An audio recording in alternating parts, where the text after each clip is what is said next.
अस्सलाम वालेकुम, आप देख रहे हैं इनसाइड पाकिस्तान। मैं हूं मोहम्मद ज़फ़ीर। मुल्की सियासत में एक बार फिर हलचल। कुछ दिन पहले इमरान खान साहब ने कौमी असम्बली में वापसी का इंदिया दिया और आज पाकिस्तान तहरीक इंसाफ के 35 अरकान कौमी असम्बली के इस्तीफ़े मंजूर कर दिए गए। क्या वजह है? हुकूमत प्रेशर में आ गई। इमरान खान साहब अपनी चाल चलना चाह रहे थे। उन्होंने कहा था कि हम पहले वज़ीर आज़म को वोट ऑफ कॉन्फिडेंस का कहेंगे और उसके बाद अपना अपोजिशन लीडर लेके आएंगे निगरान सेटअप के लिए। और अब हुकूमत के ऊपर इस चीज़ का प्रेशर आया और आज कौमी असम्बली के स्पीकर ने 35 अरकान के इस्तीफ़े मंजूर कर दिए। 2 स्पेशल सीट्स थीं और 33 जो हैं वो कौमी असम्बली के जो नशिस्तें थी उनके ऊपर 33 इस्तीफ़े ये मंजूर कर लिए गए हैं। अब देखना यह है कि आगे होगा क्या। और एक तरफ पंजाब असम्बली का निगरान वज़ीर आला लेके आना है, फिर निगरान सेटअप आएगा। पंजाब जो है वो इलेक्शन में जाएगा, केपी इलेक्शन में जाएगा और साथ ही साथ 35 हलकों में दोबारा इलेक्शंस होंगे। जब इलेक्शंस पूरे मुल्क में ज़ाहिर नेशनल असम्बली की जो सीटें हैं वो उसके ऊपर भी इलेक्शंस हो रहे होंगे, 90 दिन के अंदर अंदर करवाने हैं और साथ ही साथ अब पंजाब और केपी में भी होंगे। तो क्या बज़ाहिर जो खान साहब का बयानिया था उसको तक़वियत मिली और पीडीएम ने जल्दबाजी में कहीं ये गलती कर दी है इस्तीफ़े मंजूर करके? क्योंकि अब इस्तीफ़ों के बाद एक तो जवाब ये भी पैदा हो जाएगा जो कि माहौल बनाया जा रहा है कि बाकी जो इस्तीफ़े रह गए हैं वो भी मंजूर किए जाएं। अगर वो भी मंजूर हो जाते हैं अगले 10-12-15 दिन के अंदर तो ये बिल्कुल ही सूरत हाल बदल जाएगी। पीडीएम इस सारी चीज़ का फ़ायदा उठाना चाह रही थी, क्या वो ये फ़ायदा उठा सकेगी या ये मामला भी बैक बाउंस कर जाएगा? अगर जनरल इलेक्शंस हो जाते हैं और माहौल उस तरफ चला जाता है जो कि लग रहा है, प्रेशर है पीडीएम की हुकूमत पे, चूँकि एमक्यूएम ने धमकी दी थी बाहर हुकूमत से बाहर आने की। जो बलूचिस्तान के इत्तेहादी हैं वो नाराज़ हैं। छोटी पार्टियां तकरीबन सारी ही मौजूदा सेटअप से नाराज़ हैं, नाला हैं। और यही वजह बनी कि अगर वोट ऑफ कॉन्फिडेंस की तरफ जाते ज़ाहिर है ये प्रैक्टिस अगर पाकिस्तान तहरीक इंसाफ करती तो उनके पास नंबर गेम्स और साथ ही साथ ये भी इंकशाफ किया जा रहा था कि शायद मुस्लिम लीग नून के अरकान कौमी असम्बली जो है वो पीटीआई के साथ रब्ते में भी है। तो ये सारी सूरत हाल बनी और आज ये एक दिलचस्प मामला कौमी असम्बली के स्पीकर की तरफ से आया कि इस्तीफ़े मंजूर कर लिए गए। इन इस्तीफ़ों का फ़ायदा किसको होगा? और पाकिस्तान तहरीक इंसाफ जब कह रही थी इस्तीफ़े मंजूर करें तब कर नहीं रहे थे। कुछ दिन पहले तक ये कह रहे थे कि पाकिस्तान तहरीक इंसाफ कौमी असम्बलियों में आए, उसमें वज़ीर ख़ारजा बिलावल भुट्टो साहब भी ये बात कह चुके हैं, शायद हकान अब्बासी साहब ये कह चुके हैं, एहसन इकबाल साहब, पूरी लीडरशिप ये कहती थी कि ये लोग सड़कों पे बात करते हैं, प्रोटेस्ट करते हैं। कौमी असम्बली में बैठेंगे हम इनसे डायलॉग करेंगे, असम्बली में बैठेंगे हम इनसे बात करेंगे। डॉक्टर आरिफ अलवी साहब कोशिश कर रहे थे मुज़ाकरात की, तो उस वक्त भी ये कहा जा रहा था कि असम्बली में आना होगा तो ही हम इनसे बात करेंगे। असम्बली में आने की बात हुई तो उससे पहले ही जो ग्राउंड था, जो विकटें थी वो खाड़ फेंकी। क्या वजह बनी और किस चीज़ का हुकूमत पे प्रेशर है और अब क्या होगा आगे कौमी सियासत में, इस पर बात करेंगे। और साथ ही साथ कराची की बात करेंगे। मेयर कराची कौन होगा? कोई भी जमात वाज़ेह अक्सरियत नहीं हासिल कर सकी, सपोर्ट चाहिए होगी। अगर पाकिस्तान पीपल्स पार्टी का मेयर होगा तो जमात इस्लामी या पीटीआई सपोर्ट करेगी तो मेयर आएगा। इसी तरह जमात इस्लामी को पाकिस्तान तहरीक इंसाफ की या पीपीपी के साथ मिलकर अपना मेयर लाना होगा। नंबर गेम दिलचस्प हो गया और आहिस्ता आहिस्ता ये चीज़ें जारी हैं। अब ज़ाहिर मेयर चुनना होगा शहर से और जमात इस्लामी प्रोटेस्ट भी कर रही है कि हम नंबर 1 पार्टी हैं और हमारा मैंडेट चोरी हुआ। इस पर भी आगे चल के बात करेंगे। हमारे साथ पैनल पे मौजूद हैं उज़्मा रियाज जुदून साहिबा, सीनियर रहनुमा पाकिस्तान तहरीक इंसाफ से। उज़्मा रियाज जुदून साहिबा, खुशामदीद कहते हैं आपको प्रोग्राम में। बहुत शुक्रिया जही साहब। डॉक्टर सराब सरकी साहब हमें ज्वाइन करेंगे, सीनियर सियासतदान, सीनियर रहनुमा है पाकिस्तान पीपल्स पार्टी से। डॉक्टर सराब सरकी साहब खुशामदीद कहते हैं आपको भी प्रोग्राम में। थैंक यू, बहुत शुक्रिया। डॉक्टर समीना मतलूब साहिबा हमारे साथ मौजूद हैं, एमएनए मुस्लिम लीग नून, सीनियर सियासतदान है। डॉक्टर साहिबा आपको भी खुशामदीद कहते हैं शो में। थैंक यू जी, वेलकम। मज़हर बल्ला साहब हमें ज्वाइन करेंगे थोड़ी देर में, सीनियर सहाफ़ी, सीनियर तज्ज़ियाकार, रैंक पर्सन, उनको भी खुशामदीद कहते हैं। गुफ्तगू का आगाज़ करते हैं उज़्मा रियाज जुदून साहिबा आपसे और फिर मुस्लिम लीग नून और पीपीपी का रुख करेंगे। आज फाइनली आपके इस्तीफ़े मंजूर कर लिए गए कौमी असम्बली के 35 और बहुत दिनों तक इवन ये एतराज़ किया जा रहा था कि इस्तीफ़े हाथ से नहीं लिख के दिए गए, सब लोगों से दोबारा करवाएंगे ये सारी टेक्निकल जो इश्यूज थे वो आज यकमुश्त हल हो गए और 35 के 35 एक दफ़ा ही मंजूर कर लिए गए। क्या होगा अब आने वाले दिनों में? ज़ही साहब, देखें इस वक्त जो कुछ भी हुआ, जिस तरह से खान साहब ने ऐलान किया कि जी हम असम्बलीज में वापस जाएंगे, बात यहाँ पे ये आ जाती है कि इस वक्त पीडीएम जो भी कर ले, जिस तरह से मर्जी है कर ले, इंशाल्लाह ताला इनको शिकस्त होनी है। ये रिजेक्टेड हैं, ये इंशाल्लाह अवाम से भी रिजेक्टेड हैं और इंशाल्लाह ये असम्बली से भी रिजेक्टेड होंगे। मसला सबसे बड़ा ये है कि इस वक्त आप देख लीजिए कि खान साहब का जो मौक़िफ़ था वो यही था कि इस वक्त असम्बलियों को डिसॉल्व करना चाहिए, क्योंकि मुल्क की जो सूरत हाल है वो इंतहाई गंभीर होती जा रही है। सियासी अदम इस्तेहकाम के साथ साथ माशी अदम इस्तेहकाम भी इस वक्त लोगों के लिए वबाली जहां बन चुका है। इस वक्त आप देख लीजिए, मजदूर के लिए, गरीब तबके के लिए बहुत मुश्किल है कि वो आटा और चटनी के साथ गुजारा कर सके।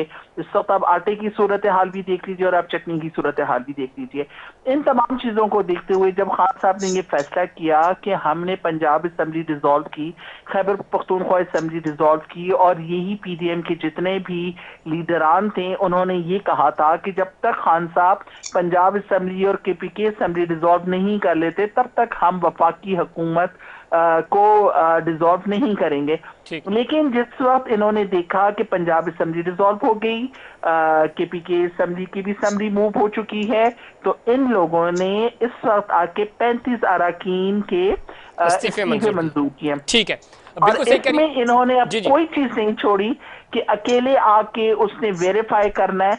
इसमें आप इनकी सिर्फ बदनीयती है और कुछ भी नहीं। ठीक है, डॉक्टर सराब सरकी साहब, ये मामला क्या हुआ? आपके chairman Pakistan Peoples Party Bilawal Bhutto साहब और पाकिस्तान के वज़ीर ख़ारजा हैं, उन्होंने कहा कि हम पाकिस्तान तहरीक इंसाफ से बात करना चाहते हैं, इनको असम्बलियों में आना होगा। कुछ दिन पहले ये बात फरमा रहे थे।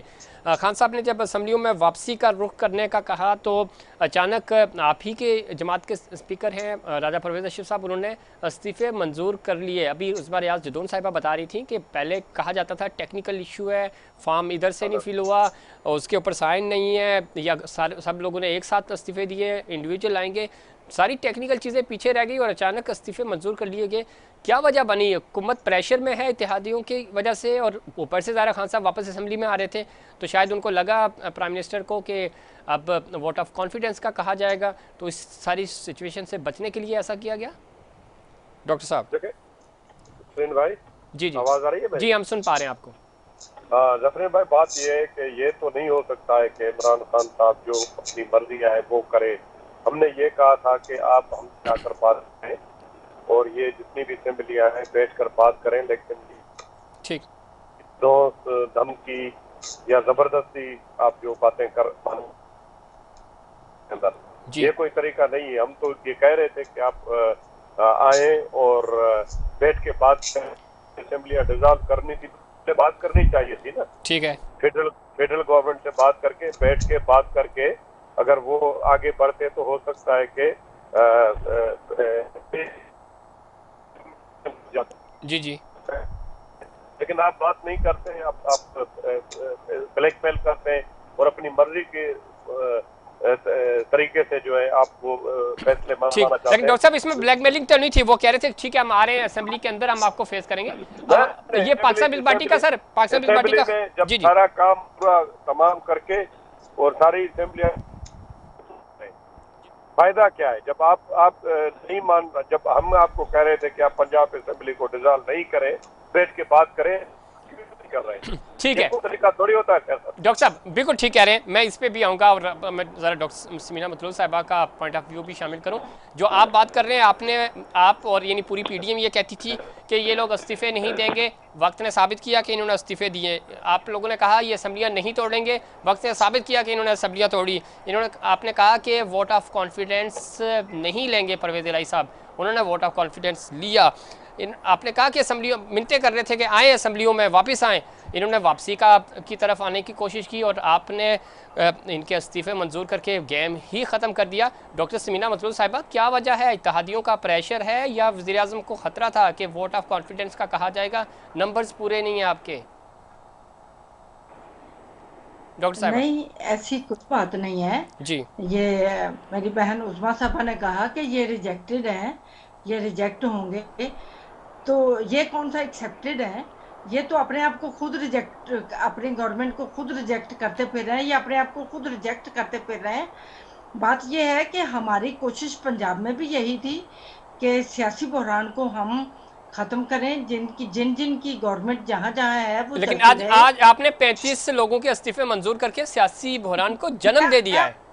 नहीं, मैं उस तरफ ही आ रही हूँ। जी जी देखिए जी, ये 2 सूबों की गवर्नमेंट खत्म करके आप ये वफाक की तरफ जो बढ़ रहे थे, वो अच्छे इकदामात, अच्छी सोच के साथ तो नहीं आ रहे थे। और वो ऐलान कर रहे थे कि हम यहाँ पे आके भी बहरान ही मचाएंगे। अपनी आदत के मुताबिक ये मजबूर हैं कि हम शोर शराबा मचाएंगे, और हम यहाँ पे भी एक केओस की जो सिचुएशन है वो क्रिएट करेंगे। तो रेजिग्नेशन तो ये कब के दिए बैठे हैं। बाकी ये एक्सेप्टेंस जो है वो किसी भी स्टेज पे हो सकती है, कुछ की पहले हो चुकी थी, कुछ की अब हो गई। इसमें तो एतराज वाली बात है ही नहीं। इन्हें तो एतराज होना ही नहीं चाहिए, क्योंकि ये जबरदस्ती तो इन्हें ठीक। फर्क नहीं डॉक्टर साहब इनको एतराज होना भी नहीं चाहिए, एतराज है भी नहीं। आप वो ये कह रहे हैं कि सबके इस्तीफे एक साथ मंजूर किए जाएं।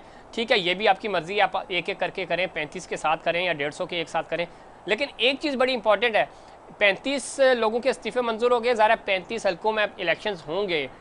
जब 35 में इलेक्शंस होंगे कौमी असम्बली पे, तो पूरे मुल्क से ज़ाहिर है आपने बड़े चुन चुन के किए हैं, सिंध से भी हैं, पंजाब से भी हैं, केपी से भी हैं। तो इट्स मीन केपी और पंजाब वैसे भी सूबाई इलेक्शंस में चला जाएगा। तो ये मामला कोई इतना आसान नहीं है, ये आपके लिए और मुसीबत नहीं हो जाएगा, और मुल्क 95% मुल्क समझ ले इलेक्शन मोड पे चला जाएगा। तो इससे बेहतर नहीं है कि फ्रेश मैंडेट लिया जाए? नहीं, तो ये इन्हें वेट करना चाहिए था ना। पंजाब की हुकूमत तोड़ ली थी तो इलेक्शन का वेट करते कि अनाउंसमेंट क्या होती है, नई टेक्नोक्रेट गवर्नमेंट कौन सी आती है, और उसका टाइम पीरियड ख़त्म होने का, और नए इलेक्शन के अनाउंसमेंट का वेट करते। ये तो मज़ीद आगे से आगे बढ़ रहे हैं। कोई ज़रूरी तो नहीं है कि इलेक्शन का अनाउंस हो सकता है टेक्नोक्रेट जो गवर्नमेंट है वो वही चले, और वो बेहतर अंदाज से ये गवर्नमेंट चलाती रहे। और कोई ज़रूरी नहीं होता कि जो चीज़ खान साहब सोचे और उसी वक्त ही हर कोई इम्प्लीमेंटेशन। डॉक्टर साहब ठीक कह रही है, ज़रूरी नहीं होता डॉक्टर साहब, लेकिन देखिए तो माहौल बन रहा था ना, कौमी असम्बली में खान साहब वापस आ रहे थे, आपने बड़ेपन का मुजाहरा करना था। तो आपने तो इसको मजीद, अगर पीटीआई गलतियां कर रही थी, उन्होंने असम्बलियां तहलील कर दी थी, तो आपने भी तो एक कदम आगे बढ़ा दिया। नहीं नहीं, ये हमने एक कदम आगे नहीं बढ़ाया, हम अपनी जगह पे ही कायम खड़े हैं। इन्होंने रिजाइन दिए हुए थे जो एक्सेप्ट किसी टाइम भी हो सकते थे। ठीक है, ठीक है, वो हमारी तरफ से कदम नहीं बढ़ाया गया। अच्छा। हम जहाँ हैं वहीं खड़े हैं, और ये इस उम्मीद पे हैं कि हमारे अलायंस की तरफ से ये कोई उन्हें दाना डालेंगे। ये भी करके देख लें, इंशाल्लाह अल्लाह ताला बेहतरी करेगा। इन्हें केपीके का तो अभी असेंबली डिसॉल्व कर ले, फिर तीसरी तरफ कदम उठाएं। अभी आप केपीके में तो और पंजाब में तो जो सूरत हाल है वहाँ पे तो अपनी मशावरत के साथ गवर्नमेंट तो ले आए, वो बाकी तीसरी जगह पे आप स्टेप आउट फिर कीजिएगा। चले हर तरफ ही टांगे अटकाते जाना कुछ जरूरी नहीं होता कि इंसान कामयाब हो, बंदा मुंह के बल गिर भी जाता है। चले देखते हैं मुंह के बल कौन गिर रहा है। और ज़ाहिर है ये सारी जितने भी अमल हो रहे हैं कि ये कोई पाकिस्तानी सियासत के लिए अच्छी बात नहीं है, पाकिस्तान की रियासत के लिए कोई अच्छी बात नहीं है। लेकिन अच्छी बात नहीं है। देखिए जी, मामला डायलॉग की कोशिश की कि ये लेट हो, ये देखिए जी, गवर्नमेंट हमारी तो नहीं थी, इनकी थी। हमने उसको स्टे करवाने की अटमोस्ट कोशिश की कि ये गवर्नमेंट। लेकिन ये बड़ी दिलचस्प डॉक्टर साहब बड़ी दिलचस्प सूरत हाल है कि पहले आप कहते हैं इनको कि इस्तीफे दें, फिर वो इस्तीफे देते हैं, तो फिर आप कहते हैं कि असम्बलियाँ तहलील करके दिखाएं। वो कहते हैं जी असम्बली हम तहलील नहीं करेंगे, तो आप कहते हैं नहीं करो। जब उन्होंने कहा कि हम करेंगे तो आपने कहा नहीं करें। तो ये बड़ी दिलचस्प सूरत हाल है। ऐसा होना नहीं चाहिए था, डायलॉग की तरफ हमें जाना चाहिए था, जो पिछले 1-1.5 महीने में बड़ा अच्छा माहौल बन गया था। उज़मा रियाज जदून साहिबा, अब मामला जी भी कभी नहीं आए। आप ये बात कभी ना बोले। खान साहब ने डायलॉग की तरफ आना कभी सीखा ही नहीं है, उन्होंने कोऑपरेट करना कभी सीखा ही नहीं है। डॉक्टर साहब, खान साहब रात को कहते हैं कि मैं मुज़ाकरात करूंगा, अगले ही दिन आपके मिनिस्टर जो है प्रेस कॉन्फ्रेंस करके कहते हैं कि हम ये फलाने ऐसे हैं, यूटर्न के मास्टर हैं, हम इनसे बात नहीं करेंगे, तो फिर कैसे डायलॉग की तरफ जाते हैं? मैं आऊँगा आप वापस, आप उज़मा रियाज जदून साहिबा। डॉक्टर साहब जी जी, डॉक्टर साहबा फरमा रही हैं, डॉक्टर साहबा फरमा रही हैं कि कभी आप मुज़ाकरात के लिए जी जी रिलायबल सिचुएशन क्रिएट ही नहीं की। अच्छा, आप थोड़ा इंसान एक टेबल पे बैठ जाता है, कोई थोड़ी सी माहौल क्रिएट करना पड़ता है, अपना इत्मीनान क्रिएट करना पड़ता है। चले चले मैं पूछता हूँ ना, आपकी कुलीग हैं उज़मा रियाज साहब, मैं एक टेबल पे टॉक होती है। चलें ठीक है, उज़मा रियाज साहिबा से पूछते ना। उज़मा रियाज जदून साहिबा, आप माहौल क्यों नहीं बना रहे? उन्होंने कहा कि आपने कभी माहौल बनाया ही नहीं टेबल पे बैठने वाला। माहौल बनाएं, कोई गिलास विलास रखें, कोई ठंडे पानी गर्म पानी लेके आए तो माहौल बने ना। डॉक्टर साहब, उज़मा रियाज साहिबा। असल में ज़हीर साहब, ये मेरी बहन जो समीना मतलूब साहब हैं, बहुत ही मासूम सी हैं और ये बेचारी अपने उस लीडर को डिफेंड कर रही हैं जो अपनी बेटी समेत बाहर बैठा हुआ है और उससे पाकिस्तान से और पाकिस्तान की आवाम से कोई लगाव नहीं। इसी वक्त आप देख लीजिए कि साद रफीक जो इनका बेहतरीन एक उम्मीदवार, जो इनका बेहतरीन एक इनका वर्कर टाइप जो बंदा है, वो कह रहा है कि मैं इस वक्त अपनी सियासी क़यादत से इतना मायूस हो चुका हूं कि ना तो मुझे कोई पॉलिटिकल ओहदा चाहिए और ना ही मैं अगले इलेक्शन कॉन्टेस्ट करूंगा, कि हालात इस वक्त इतने खराब कर दिए गए हैं।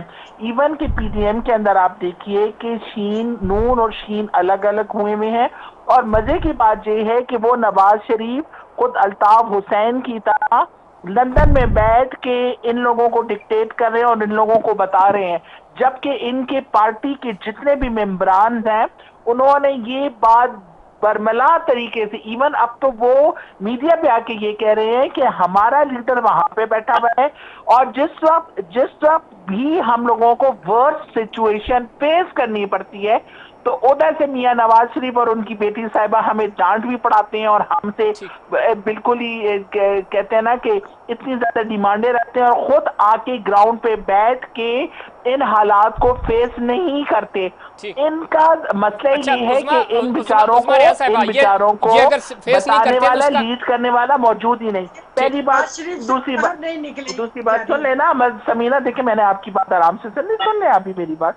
अब बात ये है इन लोगों की नियतों में है फतूर, ये चाहते ही नहीं है, ये आए हैं फॉरेन एजेंडे के तहत, ये फॉरेन एजेंडे पे काम करते हुए इस वक्त असेंबलियों में भी बैठे हुए हैं। हर वो काम जिससे पाकिस्तान को और पाकिस्तान की आवाम को नुकसान पहुंचे, हर वो काम ये करने के लिए राजी नहीं है और वो काम कर भी रहे हैं। और हर वो काम जिससे इनकी पार्टी के मेंबरान को सहूलतें मिले, उनके केसेस खत्म हो, उनको एनआरओ मिले, उनको उनके जितने भी मुंजमन असासे हैं, जो इनके बैंक जितने भी इनके मुंजमन असासे किए गए थे, उनको इन लोगों ने अपने रिलीव करवाया, अपने घर छुड़वाए। इसके अलावा आप मुझे देख लेना ये असेंबली के अंदर क्या काम कर रहे हैं। आज अब खान साहब ने, मैं आ रहा हूँ, ठीक है, सुन लो मैं आ रहा हूँ डॉक्टर साहब, मेरे भाई, मैं आपकी बारी में नहीं बोली, आप दो पीडीएम के बैठे, मैं डॉक्टर साहब आ रहा हूँ, अकेली पीटीआई की यहाँ पे बैठी हुई पीटीआई को डिफेंड कर रही हूँ मेरे भाई। हौसला मेरे भाई, हौसला। डॉक्टर साहब आप लोग माहौल बना रहे थे, ये तो माहौल गर्म हो गया। हम तो कह रहे हैं कि माहौल टेबल पे बैठने वाला बनाना चाहिए। जी ज़हीर साहब, देखें इस वक्त मैं अपने भाई जो पीपल्स पार्टी को रिप्रेजेंट कर रहे हैं, इनकी बारी में भी खामोशी से बैठी। मैं समीना मतलूब साहिबा की बारी में सुन लो भाई, सुन लो भाई। दो बंदे बैठे में और मैं अकेली आप दो का मुकाबला कर रही हूँ। ये दो बंदे बैठे, सुन लो ना, इतना ये तो उनका हाल है। ये 1 घंटा बैठ के एक पीटीआई के बंदे की बात नहीं आएगी किसी को भी। ये असेंबलियों में क्या हमारे साथ बैठेंगे? चलिए ठीक है, उज़मा रियाज साहब, अब जरा डॉक्टर सराब सर के साहब को सुन लेते हैं। जी डॉक्टर साहब, आप कुछ ऐड करना चाह रहे थे? देखें, बात यह है कि पीटीआई का जो कराची के अंदर हशर हुआ है, सिंध में अल्हम्दुलिल्लाह आपने स्वीप किया है पूरा बल्दियात आपके सामने जी। इनके ये तो इस तरह ये बात कर रहे हैं, सिर्फ अटैक करे जा रहे हैं और ये कह रहे हैं, आप भी ये कह रहे हैं कि भाई आप ये करें, इस्तीफा दें, ये दें। हम तो भाई ये पहले दिन से आसिफ अली जरदारी साहब ने इनको कहा कि आप जीत के आए, हम आपके पास चलने के लिए तैयार हैं। इन्होंने एक ही वही कहा कि ये अपने जो है केसेस खत्म कराना चाहते हैं। ये चाहते हैं कि जितनी पार्टियां हैं, जितने लोग हैं, ये सारे पाकिस्तान से बाहर के फेंके या समंदर में जाकर फेंके, सिर्फ एक ही इमरान खान साहब हो। ये तो नहीं हो सकता है पाकिस्तान में। आइन के अंदर, कानून के अंदर जो लोग जीत के आए कौमी असेंबली में, चाहे किसी पार्टी की जो अक्सरियत है, वोट हैं या उनके एमएनएज हैं, जाहिर है आप उनसे आपको बात करनी पड़ेगी। हमने तो पहले भी कहा था, अब भी हम ये कहते हैं कि सियासत में दरवाजे बंद नहीं होने चाहिए, नहीं होने चाहिए। बिल्कुल ठीक है डॉक्टर सराब सरकी साहब, लेकिन जो अभी इस्तीफे मंजूर हुए तो ये माहौल मजीद कशीदा हो गया ना, इसका नुकसान अल्टीमेटली पाकिस्तान को होगा। जफरीन भाई, आप एक आदमी जो है वो ऊपर से एटम बम लगा रहा है, मिसाल के तौर पर हमला कर रहा है खुदकश, और दूसरे को कहें कि आप डिफेंस भी नहीं करें, उसको जो है मर्जी करने दें। ये तो नहीं हो सकता है ना। ओ सर, किधर को खुदकश कर रहा है? नहीं, वो तो ये तो नहीं हो सकता। सर, अब तो ये होगा, मैं मेरी बहन सुन ले, ये होगा, कौमी असेंबली रेजोल्यूशन लेकर आएगी, 1 साल तक इलेक्शन भी नहीं होगा। बताएं, क्योंकि आइन के मुताबिक कोई भी आदमी जो है ये इसकी मुखालफत नहीं कर सकता। लेकिन आपके पास 2/3 अक्सरियत का होना जरूरी है, सादा अक्सरियत से तो काम नहीं चलेगा। नहीं, सादा अक्सरियत में कुछ आइन पढ़ लें, कानून पढ़ लें, 2/3 की जरूरत नहीं है उसमें। अच्छा, सिर्फ सादा अक्सरियत में आप 1 साल की एक्सटेंशन ले सकते हैं? बिल्कुल ले सकती है कौमी असेंबली। हालात अगर मुल्क कैसे हो, मुल्क में खाने के लिए कुछ नहीं है, पूरा आधे से ज्यादा मुल्क डूबा हुआ है, इनको पड़ी हुई है इलेक्शन की, आकर बैठकर बात करें। ये जो इलेक्शन ये कह रहे हैं, ये इलेक्शन थोड़ी होंगे। मैं आपको बता रहा हूँ, नामुमकिन है, सुबह में भी इलेक्शन नहीं हो पाएंगे।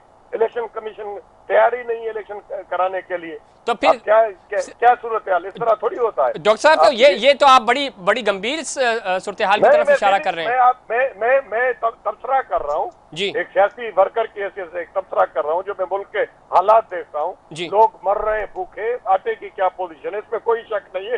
ये नहीं है कि ये हमारी हुकूमत में हुआ, इनकी हुकूमत में भी यही हाल था। इससे बुरा हाल होता जा रहा है। हमें बजाय लड़ने के आपस में बैठकर लोगों के लिए सोचना चाहिए, पाकिस्तान के लिए सोचना चाहिए। डॉक्टर साहब, बिल्कुल ये बात आपकी बिल्कुल ठीक है जी, बिल्कुल ठीक आप कह रहे हैं कि ये कोई तरीका थोड़ी है कि जो मर्जी आए एक आदमी कहे और वो पूरा पाकिस्तान उसके कहने पे चले और सारे। लेकिन मफामत की बात भी तो डॉक्टर साहब नहीं हो रही। आपकी बात ठीक है, ब्लैकमेल तो किसी को भी नहीं होना चाहिए, ना आपको, ना अपोजिशन को, ना अपोजिशन के कहने पे आपको। लेकिन आईनी सियासत हमने तो कभी सीखा ही नहीं है भाई। चले, अच्छी बात है। लेकिन डॉक्टर साहब, मुझे ब्रेक पे जाना है और ब्रेक फोटो आई यहाँ पर, उनको पता था कि उनको ठीक है डॉक्टर साहब, तो जिंदगी और चंगे लड़के हम यहाँ ठीक है। डॉक्टर साहब बहुत शुक्रिया आपका, आपने प्रोग्राम में वक्त दिया। उस्मान रियाज जुन साहब और डॉक्टर समीना मतलूब साहब हमारे साथ बदस्तूर रहेंगी। वक्त हुआ ब्रेक के बाद वापस आएंगे और बात करेंगे कि इस वक्त मुल्क जो है वो क्या इलेक्शन, कबल उस वक्त इलेक्शन की तरफ जा रहा है या नहीं जा रहा है। और जिस तरफ डॉक्टर सराब सरकी साहब इशारा कर रहे थे, माहौल नहीं हो सकता, महंगाई बहुत ज़्यादा है, और क्या इलेक्शन कमीशन इस पोजीशन में है, इलेक्शन कमीशन के वो इलेक्शन करवाए इस मुल्क में? अगर नहीं करवा सकते तो हुकूमत इस तरह के काम क्यों कर रही है? चूँकि 35 हल्कों में आपको इलेक्शन में जाना होगा, फिर पंजाब और केपी में भी, तो ऑलमोस्ट आपका जो पूरा मुल्क है वो इलेक्शन मोड पे चला जाएगा। इसका नुकसान या फ़ायदा किसको होगा, इस पर बात करेंगे, लेकिन उससे पहले कमर्शियल ब्रेक।